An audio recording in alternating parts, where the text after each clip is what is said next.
Hi, നമുക്കിന്ന് complaint കിട്ടിയേക്കുന്നത് ഒരു LGയുടെ ടോപ്പ് ലോഡ് മെഷീനാണ്. കുറച്ച് നാളായി ഉപയോഗിച്ചിട്ടെന്നാണ് പറഞ്ഞത്. വന്ന് തുറന്ന് നോക്കി കഴിഞ്ഞപ്പോൾ എലി കയറി കട്ട് ചെയ്തിട്ടുണ്ട്. വാൽവ്, സെൻസർ, വയറിങ്, PCB ഇത്തരം കാര്യങ്ങളാണ് നശിപ്പിച്ചേക്കുന്നത്. ഇത് വന്നിട്ട് PCB വന്നിട്ട് കുറേ നാളായിട്ട് ഇരിക്കുന്നതുകൊണ്ടാവാം കംപ്ലൈൻ്റ് ആയിരിക്കുന്നത്.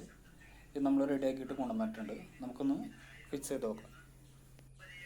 എല്ലാവരും പ്രത്യേകം ശ്രദ്ധിക്കുക. മാസത്തിൽ ഒരു ദിവസമെങ്കിലും എല്ലാ ഫിൽറ്ററുകളും ക്ലീൻ ചെയ്യുക. മെഷീൻ നീക്കി വെച്ചിട്ട് അടിയിലും ക്ലീൻ ചെയ്യുക. അങ്ങനെ ചെയ്യുമ്പോൾ നമുക്ക് ഒരു പരിധി വരെ എലി വരുന്നത് തടയാൻ പറ്റും. പിന്നെ ക്ലീൻ ചെയ്തതിന് ശേഷം അടിയിൽ കുറച്ച് പാറ്റ ഗുളികയും കൂടി ഇട്ട് കൊടുത്തു കഴിഞ്ഞാൽ സ്മെല്ലൊക്കെ ഒന്ന് പോയി കിട്ടും. അങ്ങനെ ചെയ്യുമ്പോൾ എലി ഒരു പരിധി വരെ വരാതിരുന്നുള്ളൂ കേട്ടോ. കഴിഞ്ഞിട്ട് ഇതിനകത്ത് വന്നിട്ടേ ഇവിടെ ഒരു ഫിൽറ്റർ ഉണ്ട്. ഇത് വന്നിട്ട് ക്ലീൻ ചെയ്യണം. അത് ഓരോ 3 മാസം കൂടുമ്പോഴും ഇത് അഴിച്ചിട്ട് ക്ലീൻ ചെയ്യണം.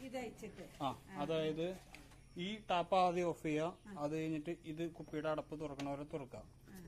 തുറന്നു കഴിയുമ്പോൾ ഇതിനകത്ത് ഈ ഫിൽറ്റർ ഉണ്ടോ, ഇത് ക്ലീൻ ചെയ്തിട്ട് ഇട്ട് കൊടുക്കണം. ഇതിപ്പോ ഞാൻ ക്ലീൻ ചെയ്തിട്ടുണ്ട്, പക്ഷെ ഇത് കളറ് മാറ്റം വന്നിട്ടുണ്ട്. അതുകൊണ്ടാണ് ഇത് ഇങ്ങനെ ഇരിക്കണേ. അഴുക്കല്ല കേട്ടോ അത്. അത് ക്ലീൻ ചെയ്യണം. അതുപോലെ തന്നെ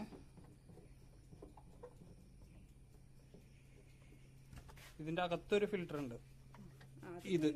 ഇത് മൂരി എടുത്തിട്ട് 3 മാസം കൂടുമ്പോൾ ക്ലീൻ ചെയ്യണം കേട്ടോ. അല്ലെങ്കിൽ സ്കിന്നിനുള്ള അലർജി, ചൊറിച്ചില് അങ്ങനത്തെ ഉള്ള പ്രശ്നങ്ങൾ ഉണ്ടാവാനുള്ള ചാൻസ് ഉണ്ട്. പിന്നെ വന്നിട്ട് മെഷീൻ ഇടയ്ക്ക് ഈ ടാപ്പ് ഓഫ് ചെയ്തിട്ട് ഇവിടെ ഒന്ന് ചെറുതായിട്ട് ലൂസാക്കി ഇടാം. എന്നിട്ട് മെഷീൻ നീക്കി വെച്ചിട്ട് അടിയിലും കൂടെ ക്ലീൻ ചെയ്ത് കൊടുക്കണം കേട്ടോ. അങ്ങനെ വരുമ്പോൾ എലി, പാറ്റ, പല്ലി പോലുള്ള സാധനങ്ങൾ വരാതിരുന്നുള്ളൂ.